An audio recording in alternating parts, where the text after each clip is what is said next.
11वीं कॉमर्स विषय व्यवसाय अध्ययन का अध्याय 9 नया चैप्टर चालू करेंगे। आंतरिक व्यापार, जिसका आज फर्स्ट क्लास है। आंतरिक व्यापार नाम से समझो, आंतरिक, आंतरिक मतलब अंदर, अंदर, और व्यापार मतलब, व्यापार का मतलब तो मैं पहले चैप्टर से बताते आ रहा हूं कि व्यापार अर्थात होता है वह लेन देन या वह वस्तु और सेवाओं का लेन देन जिससे दोनों पक्षों को लाभ होता है, या क्रय विक्रय की वह क्रिया जिसका उद्देश्य लाभ कमाना होता है, व्यापार कहलाता है। तो व्यापार का मतलब तो आप पहले चैप्टर से पढ़ते आ रहे हो कि व्यापार होता क्या है, किंतु आंतरिक, क्योंकि आंतरिक व्यापार, तो आंतरिक का मतलब मैंने बताया अंदर का व्यापार। अब कहां पर अंदर, मतलब अंदर मतलब तो कहां पे, तो याद रखना आंतरिक व्यापार मतलब अंदर का व्यापार, और अंदर का व्यापार से अर्थात मतलब होता है कि किसी देश के अंदर, ठीक, किसी देश के अंदर किया गया व्यापार आंतरिक व्यापार कहलाता है। जैसे हम लोग भारत देश में रहते हैं तो भारत देश की जो सीमा होगी उस सीमा के अंदर रहकर केवल हम भारत में ही अपना व्यापार करते हैं, तो ऐसे व्यापार को आंतरिक व्यापार कहा जाता है। चाहे वो कोई भी क्षेत्र का हो, कोई भी राज्य का हो, कोई भी जिले का हो, कोई भी शहर का क्यों ना व्यापारी होगा, अगर वो किसी भी क्षेत्र प्रांत मतलब किसी भी क्षेत्र में होगा, राज्य में होगा, किसी भी नगर या शहर में होगा, और वो किसी देश के अंदर ही रहकर व्यापार करता होगा, दूसरे देश से नहीं ना, केवल अपने ही देश में रहकर अपने ही देशवासियों से अगर वो व्यापार करता होगा, लाभ कमाता होगा, क्रय विक्रय करता होगा, तो ऐसे व्यापार को हम क्या बोलते हैं, आंतरिक व्यापार। पढ़ रहा हूं, सुना। आधुनिक विक्रेता यह जानता है कि उसे क्रेता को ढूंढना है, ना कि उसकी प्रतीक्षा करनी है कि क्रेता उसे स्वयं ढूंढ लेगा। आशय, आंतरिक व्यापार, व्यापार को यदि हम क्षेत्र की दृष्टि से बांटे, है ना, क्षेत्र की दृष्टि से बांटे तो दो प्रकार का होता है। एक होता है देशी व्यापार और दूसरा होता है विदेशी व्यापार। देशी व्यापार मैंने बताया ना, देशी व्यापार मतलब हम किसी देश के अंतर्गत रहकर करते हैं, मतलब आंतरिक व्यापार। देश के सीमा के अंदर रहकर हम अगर किसी क्रय विक्रय करते हैं, वस्तु और सेवाओं का आदान प्रदान करते हैं जिससे दोनों पक्षों को लाभ होता है और जिसका उद्देश्य लाभ कमाना होता है, तो ऐसे व्यापार को हम क्या बोलते हैं, आंतरिक व्यापार। प्रथम देशी और दूसरा विदेशी। विदेशी व्यापार का क्षेत्र एक राष्ट्र से दूसरे राष्ट्र के व्यापारी के मध्य होता है। विदेशी व्यापार हम जब विदेशों से व्यापार करते हैं, जैसे हम अमेरिका से माल मंगवा रहे हैं, या जापान में माल भेज रहे हैं, या चीन से कोई माल को मंगाकर किसी दूसरे देश में भेज रहे हैं, अर्थात दो देशों के मध्य होने वाले देशों के बीच, तो उसको विदेशी व्यापार कहेंगे। लेकिन देशी व्यापार जब है देशी या आंतरिक, तो देशी या आंतरिक व्यापार वो होता है जब हम किसी देश की सीमा के अंतर्गत रहकर, मतलब हम अपने ही देश में रहकर व्यापार करते हैं। बोलता है इस प्रकार देशी व्यापार राष्ट्र की सीमा के अंदर ही होता है, बताया ना, किसी देश की सीमा के अंदर ही होगा। आंतरिक व्यापार से आता है ऐसे व्यापार से है जो किसी देश की सीमा के अंतर्गत रहे, जिसमें थोक व्यापारी और फुटकर व्यापारी दोनों आते हैं। थोक व्यापारी, फुटकर व्यापारी, तो ये आपको सिंपल अच्छी भाषा में बता दूं, थोक व्यापारी वो होता है कि ज्यादा क्वांटिटी, ज्यादा मात्रा में माल को बेचता है, और फुटकर व्यापारी, तो सबसे सिंपल तरीका फुटकर व्यापारी को समझने का, फुटकर नाम से स्पष्ट है, फुटकर, फुटा हुआ अर्थात थोड़ी थोड़ी मात्रा में, जैसे आपके घर के आसपास का दुकान, जो फुटकर व्यापारी। ठीक, आगे बोलता है आंतरिक व्यापार की विशेषता। अब इसकी क्या विशेषता है, आंतरिक व्यापार जिसे हम गृह व्यापार भी कहते हैं, इसकी निम्न विशेषता है। सामान्य भुगतान प्राप्ति राष्ट्रीय मुद्रा भारत में होगा, अगर हम भारत में हैं तो भारत में जो मुद्रा चलती है अर्थात रुपए, तो रुपए में ही हमको पैसा प्राप्त हो जाएगा। दूसरा, संपूर्ण माल को एक स्थान से दूसरे स्थान भेजने में कोई प्रतिबंध नहीं होगा, अर्थात आप एक स्थान से दूसरे स्थान, जैसे आप रायपुर में हैं, बिलासपुर भेजना चाहते हो, मुंबई भेजना चाहते हो, तो अपने माल को लगाओ और चलान कटा के माल को भेज दो, तो आपका सामान एक स्थान से दूसरे स्थान बिना प्रतिबंध, बिना रोक टोक के एक स्थान से दूसरे स्थान आराम से पहुंच जाएगा। तीसरा बोलता है माल के ट्रांसपोर्ट में विद्युत उपलब्ध होते हैं, जैसे रेल, सड़क, वायुयान, जैसे आपको माल भेजने के लिए क्या चाहिए, परिवहन चाहिए। परिवहन के लिए आपको सबसे अच्छा साधन है, या तो आप क्या कर लो, यहाँ से गाड़ी में लाद के भेज दो, मतलब ट्रक हो गया, मतलब सड़क के माध्यम से भेज दो, या ट्रेनों के माध्यम से भेज दो, या जहाज के माध्यम से भेज दो, ये परिवहन हो गया। अब आता है आंतरिक व्यापार में ध्यान देने योग्य बातें, मतलब आप जब आंतरिक व्यापार कर रहे हो, अर्थात अर्थात अपनी देश के अंतर्गत रहकर, जैसे सपोज ये एक भारत देश है, मान लो ये भारत है, तो यहाँ पर एक व्यापारी है और एक यहाँ पर व्यापारी है, तो इन दोनों के मध्य होने वाला मतलब ये देश की सीमा के अंदर ही ये व्यापार हो रहा है, तो आंतरिक व्यापार बोलेंगे। तो इसमें क्रेता और विक्रेता को किन किन बातों का ध्यान रखना है अपने व्यापार में करते समय। पहला, विक्रेता से क्रेता को संतोष प्राप्त होनी चाहिए, मतलब जब हम माल को खरीद रहे हैं या बेच रहे हैं तो हमको संतोष मतलब अच्छा लगना चाहिए कि हाँ हमने अच्छी किस्म की माल को खरीदा है। दूसरा, विक्रय लाभदायक होना चाहिए, जो हम माल बेचते हैं उससे हमको लाभ होना चाहिए। तीसरा, विक्रय के व्यय कम होना चाहिए, जो भी हम माल बेच रहे हैं उस पर जो खर्च होगा वो कम होगा, नहीं तो हमारी माल की कीमत बढ़ जाएगी। जैसे आप 100 रुपए का सामान हो और इस पर अगर आप 50 रुपए खर्च कर दो तो माल की कीमत कितनी हो गई? 150, तो क्या लाभ होगा? लेकिन माल 100 रुपए का है लेकिन इस पर केवल 5 रुपए खर्च करो और उसको बेच रहे हो तो आपको 130 रुपए का फायदा होगा। 130 रुपए में बेच रहे तो 5 रुपए व्यय करके अगर बेच रहे तो कितने रुपए का लाभ होगा? 25 रुपए का लाभ होगा। अर्थात आपको जो व्यय करना है वो कम करना है, विक्रय पर जो व्यय करना है वो कम करना है। अगला बोलता है विक्रय में निरंतर वृद्धि होनी चाहिए, जैसे आज आप 10 सामान बेचे हो तो 10 से कम नहीं बेचना है, आगे लगातार आपको सामान में वृद्धि करना है विक्रय में। जैसे आप 10 बेचे तो कल 12 बेचो, फिर 13 बेचो, 15 बेचो, 18 बेचो, इस तरीके से आप सामान को धीरे धीरे बेचते जाओ, जिससे आपके विक्रय में भी वृद्धि होगी और विक्रय ज्यादा होगा तो आपके लाभ में भी वृद्धि होगी। अगला बोलता है विक्रय की शर्तें आसान व वस्तु अच्छी होनी चाहिए। जैसे हम लोग देखना दुकान से कभी सामान खरीद के लाते हैं तो दुकान वाला हमको शर्त बताता, मैडम ये कपड़ा सॉरी जैसे सैंडल, कभी कभी जूता या चप्पल लेके आओ तो आपको देखना दुकान वाला बोलेगा मैडम ये चप्पल लेके जाओ, अगर कुछ टूट फूटता है 6 महीने के अंदर तो हम इसको रिप्लेस कर देंगे, मतलब बदल देंगे या इसको बनवा के देंगे। या आप कोई बड़ा टेलीविजन या इलेक्ट्रॉनिक सामान लेके आओ, जैसे टीवी हो गया, फ्रिज हो गया, कूलर हो गया, तो उसमें गारंटी और वारंटी की सुविधा मिलती है। अगर 2 साल के अंदर खराब हो गया तो हम इसको रिप्लेस कर देंगे, बदल देंगे, है ना। जैसे हम लोग CFL बल्ब लाते हैं उसमें भी तो हमको एक सुविधा मिलती है कि 1 साल के अंदर ये खराब होता है, फ्यूज हो जाएगा तो इसको हम लोग बदल देंगे, तो ये सुविधा मिलती है हमको।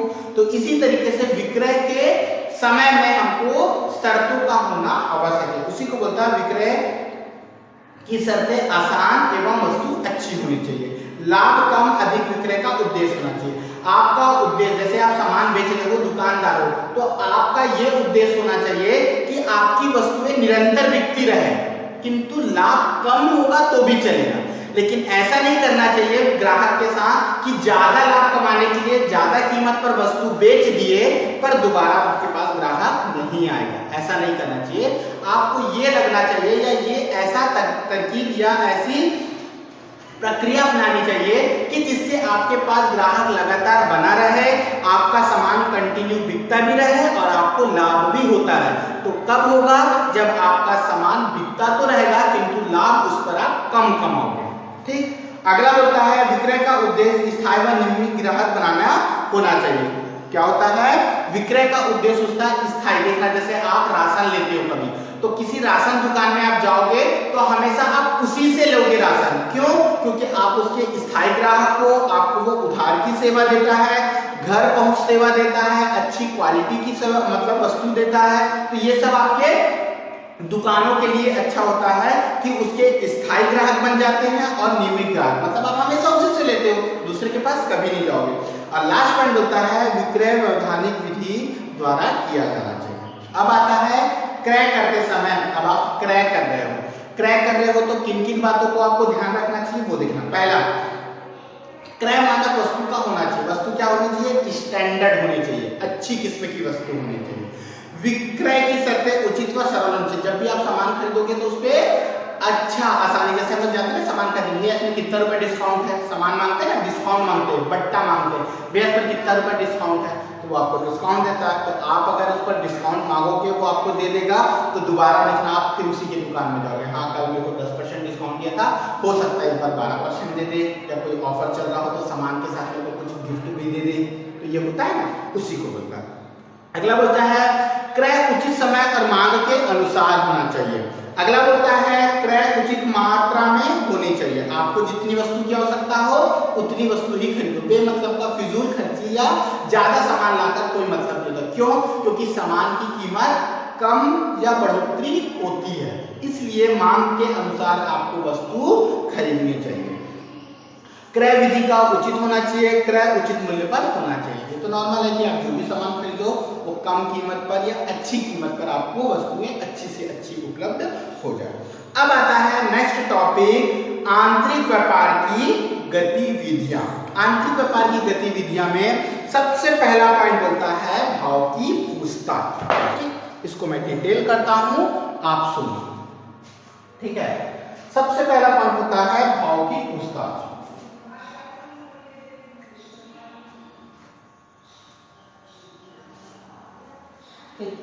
जैसे आपके दो व्यापारी हैं,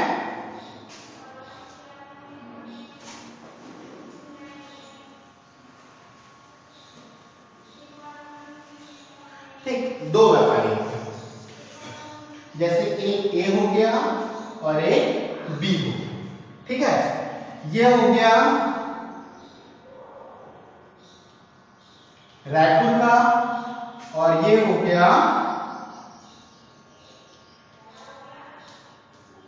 नागपुर का। अब इन दोनों के बीच में आपस में व्यापार होने वाला है, तो अब ये हो गया विक्रेता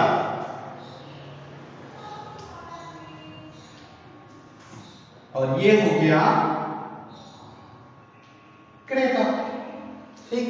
मतलब ये भी एक व्यापारी है, किंतु ये माल मंगाना चाह रहा, पहले माल मंगा लूं उसके बाद मैं अपने दुकान में रखकर बेचूंगा। तो सबसे पहला पॉइंट है, देखो आपके आंतरिक व्यापार की गतिविधियों में, आंतरिक व्यापार की गतिविधि मतलब इन दोनों के बीच में किस प्रकार का लेन देन होगा, ये कैसे सामान पूछेगा, ये कैसे बताएगा, ये कैसे मंगाएगा, ये कैसे आदेश देगा, कैसे पैसे का भुगतान करेगा, कैसे माल पहुंचेगा, इसको क्या क्या शिकायत होगी, इसका मतलब जो भी शिकायत होगी, समस्या होगी, उसका निवारण कैसे करेगा, इन सब के बारे में बताया है, ठीक। तो ये सिर्फ पॉइंट टू पॉइंट दिया है, मैं इसको अच्छे से डिटेल करता हूं। तो सबसे पहला पॉइंट बोलता है भाव की पूछताछ। ये विक्रेता, इसको सामान चाहिए, तो ये क्या करेगा, सबसे पहले एक पत्र लिखेगा, इसके पास पत्र लिखेगा। उस पत्र में क्या होगा कि ये जो सामान बेचना खरीदना चाह रहा है और ये बेचना चाह रहा है, तो इसके पास जो जो सामान होगा उसकी कीमत मंगाएगा। जैसे मैं एक उदाहरण देता हूं, जैसे आप एक सामान खरीदना चाहते हो या आप एक घर का कंस्ट्रक्शन करना चाहते हो, तो घर का कंस्ट्रक्शन करने के लिए आपको सबसे पहले किसी एक दुकान में जाके ऑर्डर नहीं दे दोगे कि भैया मेरे को गिट्टी भेज देना, रेती भेज देना, ईंटा भेज देना, रॉड भेज देना। आप ऐसा काम कभी नहीं करोगे, आप 4 दुकान में जाके सबसे पहले रेट पता करोगे कि कहां पर कौन सी सामान अच्छी किस्म की और अच्छी कीमत पर आपको मिल रहा है। सबसे पहले ये करोगे ना, तो 4 दुकान में जाओगे। उसी तरीके से जो व्यापारी होता है वो भी अपने सामान मंगाने के लिए वो 4-5 दुकानों में या 4-5 व्यापारी के पास भाव की पूछताछ करता है कि आपके पास जो जो सामान है क्या वो किस प्रकार का है, किस प्रकार की वस्तुएं आपके पास होगी, किस प्रकार की कीमत होगी, किस प्रकार की क्वालिटी होगी, किस क्वांटिटी में होगी, उसका आकार क्या होगा, साइज क्या होगा, छोटा है कि बड़ा, अगर मैं सामान मंगाऊंगा तो उस पर मेरे को क्या क्या छूट मिलेगा। तो ये सब वो क्या करेगा, एक व्यापारी दूसरे व्यापारी से पूछता है, जिसको बोलते हैं भाव की पूछताछ। मतलब भाव पूछ रहा है कि आपके पास जो सामान है उसकी क्या क्या कीमत है, तो उसके लिए एक पत्र लिखेगा। हो गया, फिर भाव की पूछताछ। तो पत्र किसके पास आ गया, इसके पास आ गया। अब ये क्या करेगा, इसको एक दूसरा पत्र लिखेगा भाव की पूछताछ। ये जो क्वेश्चन पूछे ना उसका आंसर देगा, तो उस आंसर को यहाँ पर ये क्या बोलते हैं, निर्घ पत्र। कौन सा पत्र बोलते हैं, निर्घ पत्र। ये भाव की पूछताछ के जवाब में क्या देगा, निर्घ पत्र। तो निर्घ पत्र में वो सब चीज बताएगा कि आप जो जो सामान पूछे हो उस सामान की क्या कीमत है, मेरे पास जो सामान है वो किस क्वालिटी का है, किस मात्रा में है, उसके क्या क्या गुण है, ये सब चीज बताएगा। उसके बाद ये भी बताएगा कि आप जो सामान का ऑर्डर दोगे तो उस पर हम आपको ये गिफ्ट देंगे, ये आपको छूट देंगे, इतना % डिस्काउंट देंगे, आपको ये चार्जेस नहीं लगेगा, सामान भिजवाएंगे तो आपको इतना रुपए कम पड़ेगा। मतलब हर चीज से वो ऑफर देगा कि मेरा सामान ये व्यापारी मंगा ले। तो इसको क्या देगा, वो एक निर्घ पत्र देगा। क्लियर, ये पूछा, इसको आंसर मिल गया। क्लियर यहां तक। अब आता है तीसरा, वस्तु आपूर्ति हेतु आदेश देना। ठीक, उसके बाद चौथा पॉइंट होता है आदेश प्राप्ति की सूचना। अब इसको मिल गया आदेश, मतलब नृत्य मिल गया। नृत्य मिलने के बाद ये फिर उसको आदेश देगा। ठीक है, आप जो सामान मेरे को बताए हो, जो जो भाव बताए मेरे को अच्छा लगा, आपकी जो शर्तें हैं वो भी मुझे बहुत अच्छी लगी, अब मैं आपको ऑर्डर देता हूँ। मतलब ये क्या देगा, आदेश देगा। इसको आदेश दे दिया, इतना क्वांटिटी का ये सामान भेज देना, इतना टन ये भेज देना, इतना ये भेज देना करके ये पूरा पूरा सामान मंगवा देना। जैसे इसके पास सामान का लिस्ट पहुंचेगा, आदेश पहुंचेगा, ऑर्डर पहुंचेगा, वैसे ये एक सूचना देगा, पत्र के माध्यम से सूचना देगा। सूचना देगा कि हाँ आपका जो ऑर्डर है वो हमको मिल चुका है, हम 10 दिन 12 दिन 7 दिन में आपका ऑर्डर प्रेषित करेंगे, आपका जो पत्र मिला उसी के अनुसार ही हम आपका माल भेजने की जल्द से जल्द कोशिश करेंगे। ऐसा करके ये एक पत्र लिखते हैं। ठीक, अब पत्र लिखने के बाद क्रेता की आर्थिक पूछताछ। ठीक, उसके बाद माल मंगाने का संवेदन, उसके बाद वो क्या करेगा, वस्तु और माल की फिर ये पैकिंग चालू करेगा सब चीज। उसके बाद पैकिंग चालू करने के बाद माल को प्रेषण करेगा, माल को क्या कर देगा, भेज देगा। माल का पैकिंग कर दिया, अच्छे से पैक वैक कर दिया, हर चीज कर लिया बिल्कुल, उसके बाद इसको क्या कर देगा, माल को भेज देगा। फिर उसके बाद क्या करेगा, माल भेजने के बाद एक बीजक तैयार करेगा। बीजक मतलब होता है एक प्रकार का बिल। ठीक, बिल होता है, बिल तैयार करेगा। उसके बाद प्रेषण की सूचना देगा। प्रेषण की सूचना मतलब ये क्या करेगा, माल जब भेजेगा तो इसको फोन करके बताएगा या किसी भी प्रकार से इसको सूचना देगा कि आपने जो ऑर्डर दिया था वो माल मैंने भेज दिया है, जब आपके पास पहुंच जाएगा तो मुझे सूचित करेंगे। ठीक, उसके बाद जब इसके पास माल पहुंचेगा तो ये माल को सुपुर्दगी लेगा, मतलब प्राप्त करेगा और उसकी सूचना देगा कि आपने जो माल भेजा है वो हमको प्राप्त हो चुका। ठीक, उसके माल के संबंध में। उसके बाद माल जब इसके पास पहुंच जाएगा, फिर ये जो पूरा लिस्ट बीजक बना के देता है, ये तो बीजक इसके पास आ गया। उसके बाद ये क्या करेगा, माल को बीजक से मिलान करेगा कि मैंने 10 सामान मंगाया था, 10 है कि नहीं है, बड़ा सामान 20 मंगाया था तो 20 है कि नहीं है, ये वाला सामान कितनी मात्रा में मंगाया था, है कि नहीं। अगर सामान सही मात्रा में होगा तो अच्छी बात, अगर सामान सही मात्रा में नहीं है, जहां मैंने 10 मंगाया था वहां पर मेरा 18 या 19 काउंटिंग में मिस्टेक हो गया, यदि मैंने कोई कांच का सामान मंगाया था टूट फूट गया है, तो वो क्या करेगा, उसकी शिकायत करेगा। हमने जो सामान को बोला था आपने उस तरीके से पैक नहीं किया, सामान में गड़बड़ी हो गया, सामान एक्स्ट्रा आ गया, सामान कम हो गया, उसकी क्या करेगा, शिकायत करेगा। ठीक, शिकायत करने के बाद ये जो व्यक्ति है इसका निवारण करेगा। ठीक है, आपका सामान टूट गया, मैं दोबारा उसको भेज देता हूँ, मात्रा में कम पहुंचा, आपने 20 सामान मंगाया था, मैंने 15 दिया है, कम भेज दिया, 18 दिया, ठीक है मैं उसकी पूर्ति करूँ। मतलब ये जो शिकायत करेगा उसका ये निवारण करेगा। क्लियर। उसके बाद अब ये सामान का सब चीज हो गया, उसके बाद जो ये माल खरीदा होगा, जितने रुपए का भी, 10 लाख 20 लाख 15 लाख का जो भी माल, उसका इसको भुगतान करना पड़ेगा। भुगतान करने के बाद उसकी पावती लेगा और खाता बनाकर उसको, अर्थात इस प्रकार की प्रतिक्रिया एक आंतरिक व्यापार में होती है कि आंतरिक व्यापार में माल को हम किस प्रकार मंगवाते हैं, मंगाने से पहले हम कौन कौन से कार्य करते हैं कि हमारा सामान व्यापारी के पास से किस प्रकार आएगा, किस प्रकार हम माल को भेजेंगे, किस प्रकार माल के संबंध में हम अपनी क्रियाओं को कंप्लीट करेंगे, हम अपने कार्य को करेंगे कि हम माल को कहां से पता करें। हर एक व्यापारी चाहता है कि हम माल के संबंध में संपूर्ण जानकारी प्राप्त करें। माल को अच्छी किस्म की वस्तु, मतलब जो भी माल होगा आप उसको अच्छे से अच्छा और कम कीमत पर अगर मंगाना चाहोगे तो उसके लिए आपको भाव की पूछताछ करनी कंपलसरी है, क्योंकि आप 4 दुकान 5 दुकान 10 दुकान से आप माल को पता करोगे कि कौन सा कीमत पर, किस कीमत पर अच्छी किस्म की माल कहाँ मिले। जहां पर माल आपको सबसे अच्छा लगेगा, जहां पर माल की कीमत आपको कम लगेगी, विक्रेता की शर्तें अच्छी लगेगी, विक्रेता के व्यवहार अच्छे लगेंगे, उसके भुगतान करने का तरीका अच्छा लगेगा, आप उन्हीं से लेन देन करोगे, ना कि हर किसी से जहां पर माल आपको अच्छा मिले। तो इस प्रकार हमारा आंतरिक व्यापार कार्य करता है। तो जो मैंने अभी बताया ये केवल शॉर्ट फॉर्म में था, ये गति थी। उसके बाद हम लोग नेक्स्ट टॉपिक में पढ़ेंगे थोक व्यापार और आंतरिक व्यापार के स्वरूप में सबसे पहला थोक व्यापार और दूसरा फुटकर व्यापार। तो थोक व्यापार सबसे अच्छा है कि थोक व्यापार जहां पर व्यापारी या विक्रेता ज्यादा मात्रा में माल का विक्रय करता है, वो उत्पादकों से माल खरीदता है और फुटकर व्यापारी को थोड़ी थोड़ी मात्रा में बेचता है। उसके हिसाब से किस प्रकार माल को बेचा जाता है, किस प्रकार वस्तु को रखा जाता है, किस प्रकार कीमत और मांग में संतुलन की जाती है, किस प्रकार पूर्ति की जाती है, किस प्रकार ग्राहकों को सेवाएं दी जाती है, किस प्रकार फुटकर व्यापारी को सेवा दी जाती है, किस प्रकार उपभोक्ता को सेवा दी जाती है, माल किस प्रकार खरीदा जाता है, किस प्रकार बेचा जाता है, इन सब के बारे में हम लोग थोक व्यापारी में नेक्स्ट क्लास में पढ़ेंगे। तो जितना मैंने बताया आंतरिक व्यापार, तो आंतरिक व्यापार का फिर से एक बार बता रहा हूं, ऐसा व्यापार जो किसी देश की सीमा के अंतर्गत रहकर व्यापार किया जाता है, जिसमें क्रेता और विक्रेता किसी देश की सीमा के अंदर रहते हैं, अर्थात अपने ही देश में निवास करते हैं और आपस में व्यापार करते हैं। ऐसे व्यापार को बोला जाता है आंतरिक व्यापार। आंतरिक व्यापार की मैंने गतिविधियां बताया कि किस प्रकार व्यापार किया जाता है, और नेक्स्ट क्लास में हम लोग थोक व्यापारी से चालू करेंगे। जितना मैंने बताया उतना क्लियर है।